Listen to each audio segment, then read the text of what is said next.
Pada kesempatan kali ini saya ingin memaparkan mengenai review regulasi yang kami lakukan juga dengan tadi sudah disinggung dari USAID dan tentunya juga dengan DJSN di dalam melakukan regulasi-regulasi yang terkait dengan belanja strategis.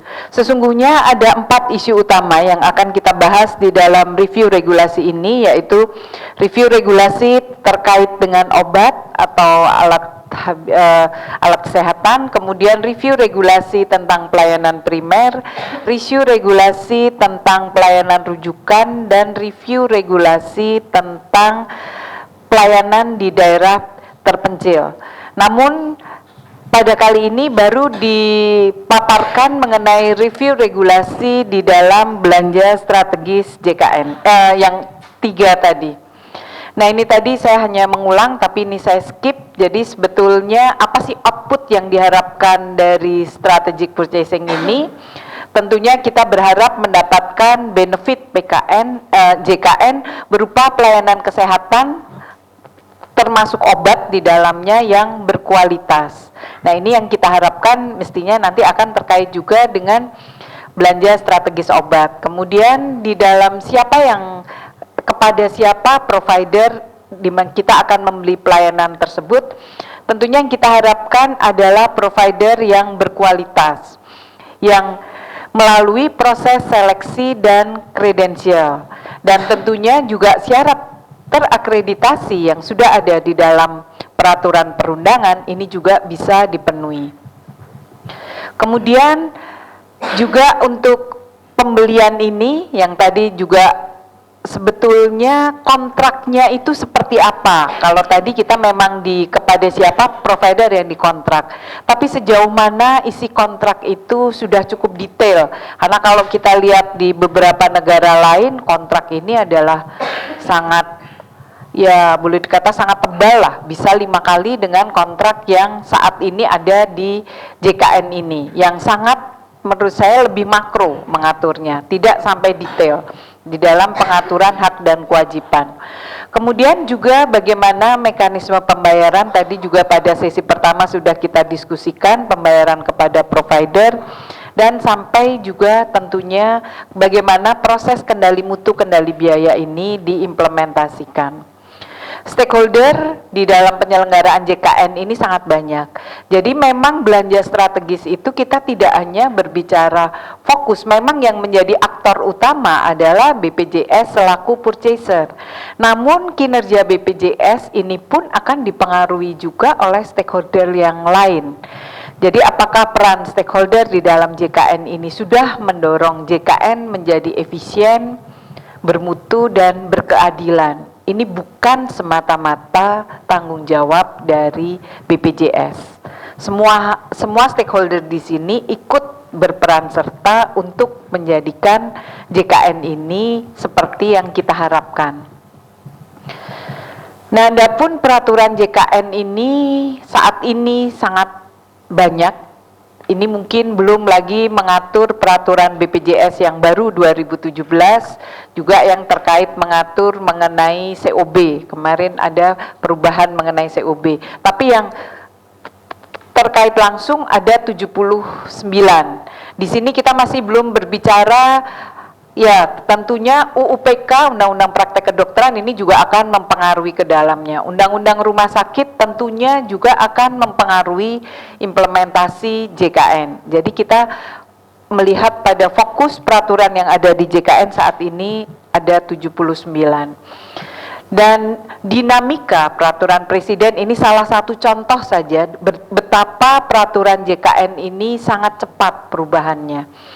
Bahkan perubahan ini kalau kita lihat dari peraturan presidennya aja dari 2013, kemudian berubah lagi Perpres dari 12 menjadi 111, berubah lagi 2016 menjadi Perpres 19 dan Perpres 28 2016. Ini payung hukum yang lebih global yang mengatur di dalam JKN-nya.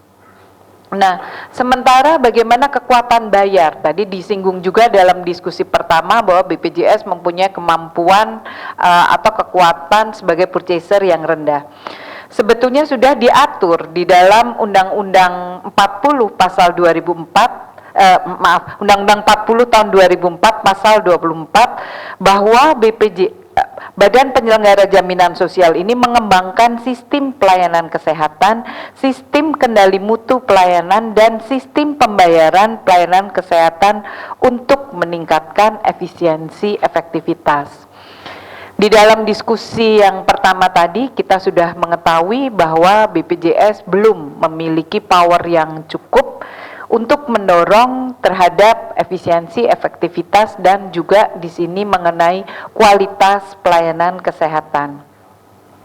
Nah, di dalam lebih lanjut juga di dalam Perpres 111 2013, di sini BPJS mengembangkan teknis operasionalisasi sistem pelayanan kesehatan, sistem kendali mutu pelayanan, dan sistem pembayaran pelayanan kesehatan. Dalam melaksanakan pengembangan sebagaimana dimaksud ayat 1, BPJS berkoordinasi dengan kementerian dan lembaga terkait. Nah, memang di dalam peraturan ini menurut saya masih ada satu kata-kata yang masih bersayap atau belum jelas.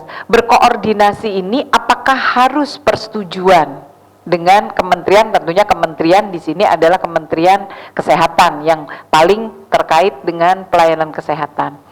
Atau cukup BPJS meminta persetujuan atau memberitahu, ini saya akan mengimplementasikan, misalnya seperti yang kemarin adalah kapitasi berbasis komitmen pelayanan. Seperti kita ketahui, waktu penetapan kapitasi berbasis komitmen pelayanan yang sudah ditetapkan di BPJS baru 1 bulan kemudian dianulir karena ada protes waktu itu dari Kementerian Kesehatan yang merasa tidak dilibatkan, BPJS tiba-tiba membuat aturan. Kemudian di dalam perjalanannya cukup banyak diskusi-diskusi dilakukan dengan Kementerian Kesehatan dan akhirnya dituangkan dalam peraturan Menteri Kesehatan. Nah, ini pun juga sebetulnya sejauh mana kewenangan BPJS di dalam, kalau kita berbicara konsep strategic purchasing, bagaimana price and quality marker ini bisa dijalankan oleh BPJS. Peraturan perundangannya sudah memungkinkan, namun di dalam implementasinya saya melihat masih ada gap di sini. Ya, sementara juga BPJS di dalam melaksanakan fungsi strategic purchasing sebagai purchaser yang mau mengarah ke arah aktif purchaser ini sudah berusaha juga melakukan, sampai saat ini ada 17, sampai yang terakhir adalah surat edaran BPJS mengenai kebijakan koordinasi manfaat 2015 dan akhirnya diputuskan menjadi peraturan COB. Jadi antara yang mengatur hubungan antara askes komersial dengan asuransi kesehatan sosial, dalam hal ini yang dikelola oleh BPJS Kesehatan. Nah, kalau kita lihat satu persatu, regulasi di dalam belanja strategis obat, output yang kita harapkan tentunya bahwa obat untuk peserta JKN ini adalah obat yang berkualitas, yang harganya terjangkau, serta dapat diakses oleh semua pasien yang membutuhkan. Nah, pertanyaannya juga, apakah BPJS punya buying power di dalam mengendalikan obat JKN? Seperti kita ketahui, sebelum ada BPJS, waktu zaman PT Askes, Askes pun melakukan juga ya mungkin hampir boleh dikata monopsonic power juga untuk membeli obat-obat langsung pada produsennya, dengan supaya tujuannya adalah untuk menekan harga obat. Regulasi obat dalam JKN ini cukup banyak dan saya melihat memang ada beberapa yang tumpang tindih di dalam pengaturan obat ini sendiri. Jadi ada sekitar 18 peraturan, belum ditambah regulasi di level daerah. Tapi kenyataannya permasalahan yang kita hadapi juga distribusi obat di daerah ini masih menjadi satu kendala. Belum adanya regulasi di daerah, khususnya bagaimana daerah bisa mengeluarkan uang untuk menjamin biaya distribusi. Belum ada payung hukumnya. Nah, jadi 18 regulasi ini pun masih dianggap belum cukup bisa menjamin adanya pemerataan obat yang baik. Jadi dari pembelian obat, misalnya ada ketentuan bahwa Dinkes hanya boleh membeli obat dalam e-katalog. Tidak semua obat Fornas itu faktanya ada di dalam e-katalog, sehingga daerah kesulitan untuk pembelian obat. Contoh untuk DKI kemarin dia memerlukan peraturan gubernur lagi yang memayungi untuk pembelian obat-obat yang tidak ada di dalam e-katalog. Nah, regulasi yang ada juga seluruh satuan kerja di pelayanan di bidang kesehatan baik pusat maupun daerah ini harus melaksanakan pengadaan obat melalui e-purchasing berdasarkan e-katalog. Sehingga di sini ada seperti over-regulated. Jadi regulasinya ini seperti tampak tumpang tindih. Regulasi di tingkat pusat dan di daerah.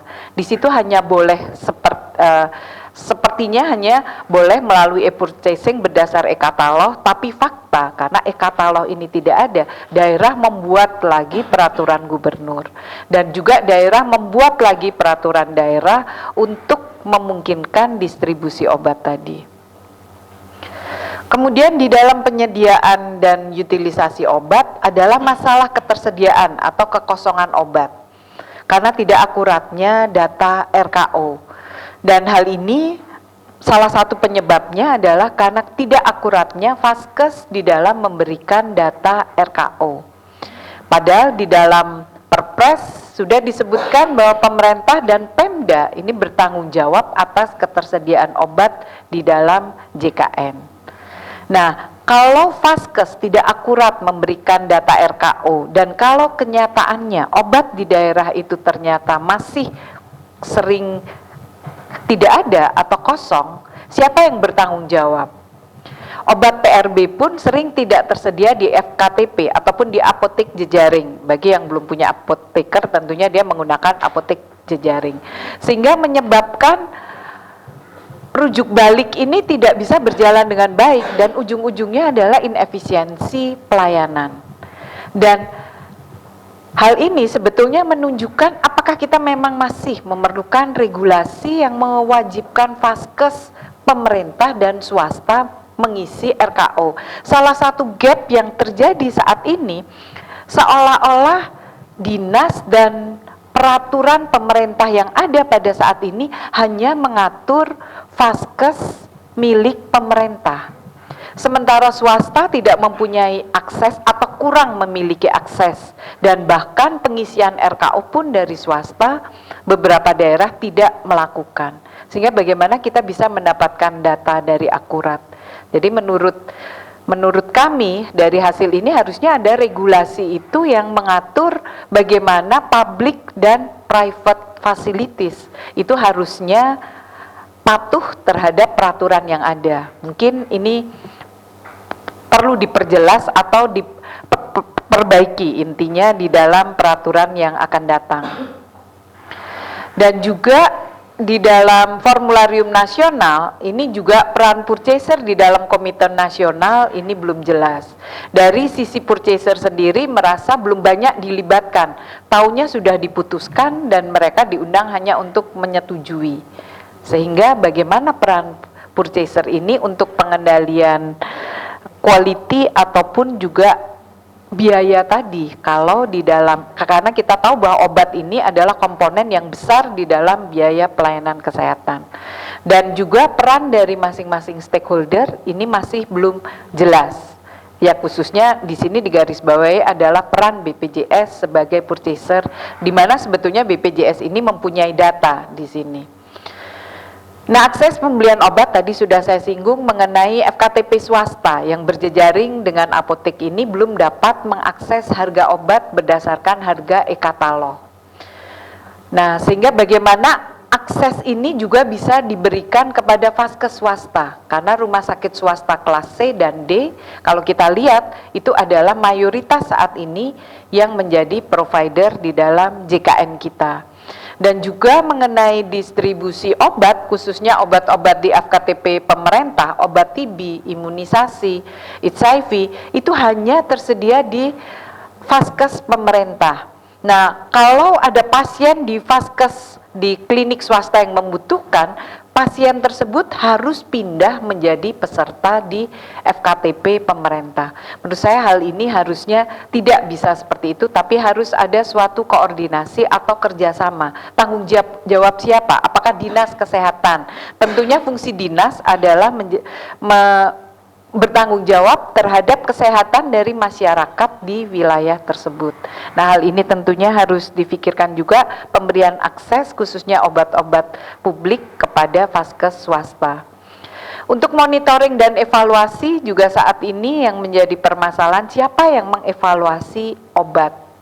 Kita tahu obat-obat karena melalui sistem procurement, harga yang paling murah, obat tersedia. Fakta di lapangan dari beberapa diskusi ataupun FGD dikatakan bahwa ya kualitasnya tidak sebagus obat-obat yang harganya lebih baik karena memang harganya terlalu ditekan. Nah, siapa yang mengevaluasi obat? Artinya obat yang diberikan kepada peserta JKN, apakah mutunya sudah baik atau belum? Ini juga belum optimal. Jadi tentunya kita juga memerlukan suatu regulasi tentang siapa sih sebetulnya yang memantau kualitas obat? Bukan hanya pengadaannya, tapi juga kualitasnya ini harus ada. Jadi bukan hanya jumlah, namun kualitas obat harus kita pertimbangkan. Dari sistem governance itu tadi, ya siapa yang juga melakukan pengawasan terhadap supplier atau industri? Apakah industri yang menang tadi memang mereka punya track record? Dari diskusi dengan GP Farmasi mereka mengatakan harusnya ada syarat. Paling tidak obat itu sudah pernah mereka produksi minimal katakan 3 tahun dan dijual di pasaran. Jadi jangan sampai ada tiba-tiba ada supplier baru yang bisa menang karena harganya yang murah. Itu adalah masukan dari GP Farmasi. Dan juga untuk governance kemarin mereka mengusulkan multi winner. Artinya yang menang ya jangan satu, sehingga kita bisa membandingkan kualitas obat yang baik dan kurang baik. Ya, dari sisi mutu pelayanan ini juga masalah apoteker gitu. Kebanyakan puskesmas itu belum memiliki apoteker. Kalau puskesmas dianggap seperti klinik, tentunya dia harus punya apoteker. Sementara kalau kita membangun klinik primer harus memiliki apoteker. Ini tadi oleh Bu Asih sudah disinggung adanya ketidakadilan. Jadi kalau itu vaskes pemerintah boleh tidak punya apoteker, tapi kalau itu klinik swasta dia harus ketat perizinannya. Nah, kemudian di dalam belanja strategis primer dan JKN, karena waktu sudah tinggal 2 menit ya Mas, saya sudah diingatkan. Jadi output belanja di sini ketersediaan pelayanan primer yang berkualitas, kemudian mudah diakses dan pelayanan efektif efisien. Saya tidak akan terlalu banyak membahas primer dan sekunder karena tadi di dalam studi kasus kita juga sudah banyak membahas mengenai hal-hal apa yang ada di dalam pelayanan primer dan sekunder. Benefit tadi juga sudah kita singgung. Nah, khususnya juga benefit mengenai pelayanan preventif, imunisasi, KB, screening, ini sudah ada di dalam Perpres, tapi vaskes swasta tadi tidak bisa mengakses. Jadi apakah regulasinya harus direview? Belum lagi sekarang salah satu indikator dari KBKP memasukkan home visit, kunjungan rumah, walaupun tahun ini masih depending indikator keempat. Mungkin nggak itu dilakukan oleh vaskes swasta, khususnya misalnya dokter praktek mandiri ataupun klinik swasta. Kompetensi juga belum semuanya memiliki kompetensi 144 diagnosa penyakit. Dan juga di dalam infrastruktur, pada kenyataannya peran daerah dalam menyediakan vaskes ini belum optimal. Nah, pertanyaannya adalah bagaimana meningkatkan peran Pemda di dalam penyediaan vaskes. Karena kita tahu di dalam Undang-Undang 32 2004 tentang otonomi daerah, di situ sudah tegas dikatakan bahwa daerah bertanggung jawab menyediakan vaskes. Tapi apakah hanya peran daerah saja? Bisa nggak peran BPJS atau peran pemerintah pusat juga ikut bertanggung jawab di dalam penyediaan vaskes? Kemudian kredensial tadi sudah kita bahas juga, jadi peran Dinas Kesehatan tentunya akan diperkuat dan juga Vaskes organisasi profesi akan dilibatkan secara optimal. Mengenai kontrak juga saya skip saja karena waktunya. Kemudian kapitasi berbasis komitmen ini juga sudah diuji cobakan, tapi memang kenyataannya masih belum ada puskesmas, bahkan DKI pun belum dapat memenuhi kompetensi 144 diagnosa pelayanan primer sebagaimana yang dipersyaratkan. Berarti ada something wrong, berarti apakah kompetensi ini terlalu tinggi untuk pelayanan primer atau ada apa sehingga sampai semua puskesmas ini belum ada yang bisa memenuhi 144 diagnosa. Untuk pembayaran kapitasi nasi biji saya mohon waktu 1 menit lagi karena waktunya sudah habis. Saya kira ini juga pembayaran kapitasi, kita tahu bahwa siapa yang harusnya menetapkan kapitasi karena ini terkait dengan price marker yang menjadi salah satu ciri ke arah active purchaser tadi. Sebetulnya kalau kita lihat regulasi di dalam undang-undang rumah sakit, di situ menteri itu menetapkan pola tarif. Nah, di dalam pasal 24 Undang-Undang 40, besaran pembayaran kepada Vaskes ditetapkan berdasarkan kesepakatan BPJS dan asosiasi Vaskes wilayah tersebut.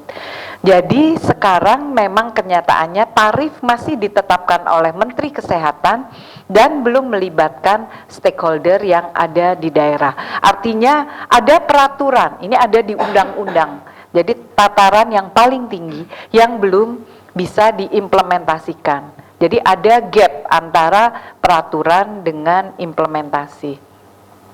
Ya, di dalam peraturan presiden pun sudah ditekankan lagi bahwa ada kesepakatan BPJS dengan asosiasi Vaskes. Saat ini tidak ada negosiasi ini di level daerah.